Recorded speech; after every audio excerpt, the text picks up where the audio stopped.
Hello students of 10th class, good morning बेटा। देखो भाई, फर्स्ट चैप्टर का हमने types of chemical reaction start की थी, जिसमें फर्स्ट रिएक्शन हमने की थी कम्बिनेशन रिएक्शन। कम्बिनेशन रिएक्शन फिर रिवाइज करवा देता हूँ। क्या होती है? ऐसी रिएक्शन जिसमें दो या दो से ज़्यादा सब्सटेंसेस मिल करके एक सिंगल सब्सटेंस फॉर्म करते हैं, तो वो क्या कहलाती है? आपकी combination reaction. The reactions in which two or more substances are combined to form a single substance are called combination reactions. Example आपको दे रखे हैं यहाँ पर। फर्स्ट में हाइड्रोजन गैस और ऑक्सीजन गैस कंबाइन होकर के क्या बना रही हैं? वाटर। फिर सेकंड में हाइड्रोजन गैस और क्लोरीन गैस मिलकर के क्या बना रही हैं? हाइड्रोक्लोरिक एसिड या हाइड्रोजन क्लोराइड। तो ये कौन सी रिएक्शन? आपकी कम्बिनेशन रिएक्शन।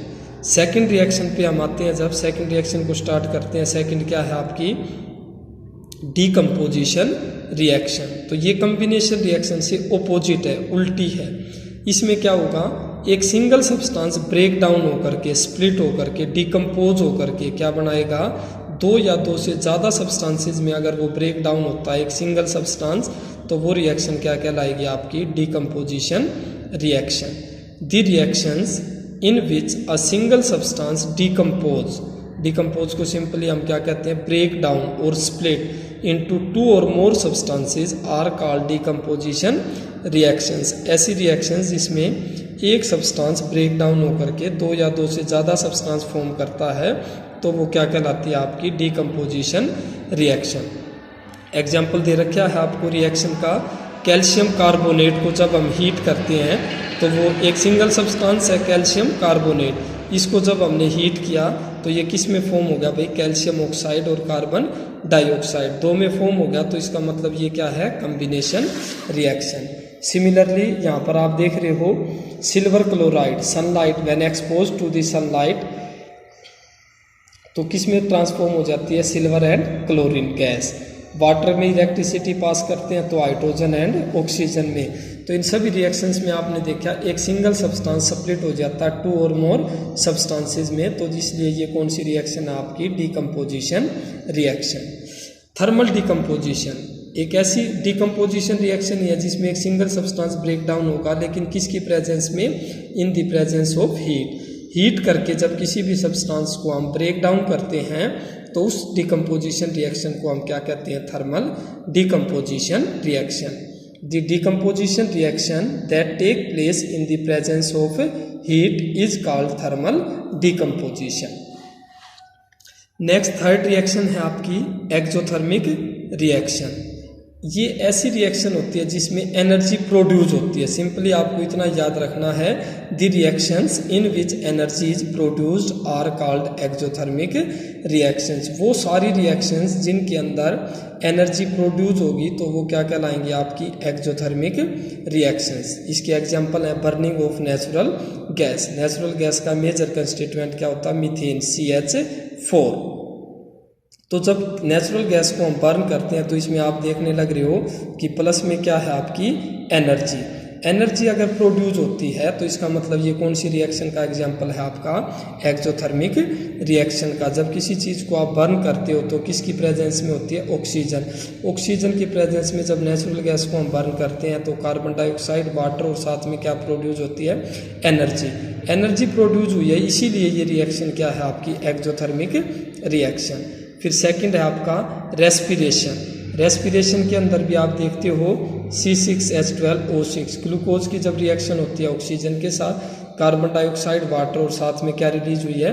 एनर्जी। रेस्पिरेशन में भी एनर्जी रिलीज हुई है, इसलिए respiration is also considered as an exothermic reaction, क्योंकि एनर्जी प्रोड्यूस हुई है। और कोई भी ऐसी रिएक्शन जिसमें एनर्जी प्रोड्यूस होगी वो क्या कहलाएगी? आपकी एक्सोथर्मिक रिएक्शन।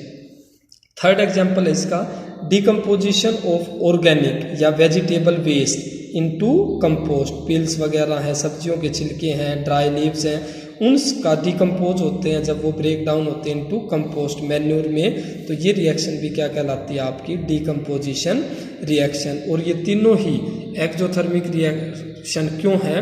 क्योंकि इन तीनों के अंदर क्या प्रोड्यूस हो रही है? आपकी एनर्जी। नेक्स्ट है हमारी endothermic reaction. Endothermic reaction exothermic की ऑपोजिट है।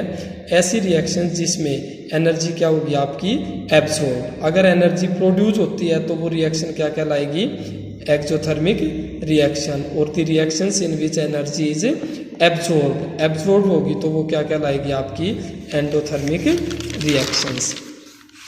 जो फोटोसिंथेसिस है इसका एग्जांपल क्या है फोटोसिंथेसिस। फोटोसिंथेसिस में एनर्जी क्या होती है एब्जॉर्ब होती है in the form of sunlight. या जो जितनी भी डिकम्पोजिशन रिएक्शन है वो सारी क्या है आपकी एंडोथर्मिक रिएक्शंस।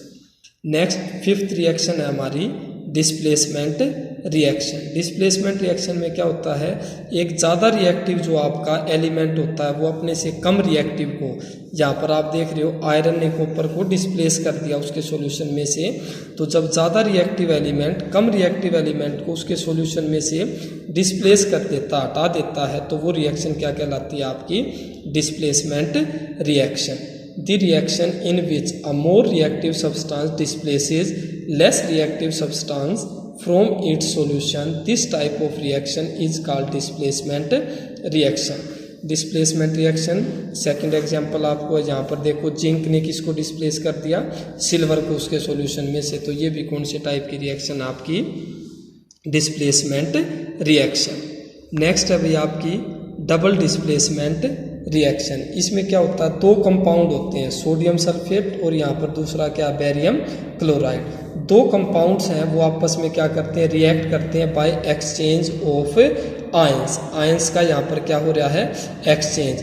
जो NaSO4 था तो Na की जगह SO4 NaSO4 और ये क्या था BaCl2।